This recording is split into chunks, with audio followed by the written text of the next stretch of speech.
Պարսկաստանի մասին։ Առաջինը իհարկե این վրա մեծ տպավորություն من به کشورهای بسیاری سفر کردم، اما هیچ یک از این سفرها به اندازه سفر به ایران تاثیرگذار نبود. تابستان سال گذشته با چند تن از دوستانم به ایران سفر کردم و از شهرهای جلفا، اصفهان، تهران، قم، یزد، شیراز بازدید کردم و بعد از بازگشت آنچه روی من تأثیر بسزایی گذاشت به تصویر کشیدم. زیبایی و شکوه اصفهان، فضای معنوی حرم حضرت فاطمه معصومه، آرامش پرمعنای محوطه آرامگاه حافظ، طبیعت متنوع ایران، شهر تکرار نشدنی یزد، عظمت تخت جمشید و غیره.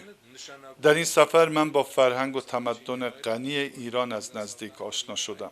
متوجه شدم که ملت ایران چگونه طی قرون متمادی از این فرهنگ و تمدن خود محافظت کرده است.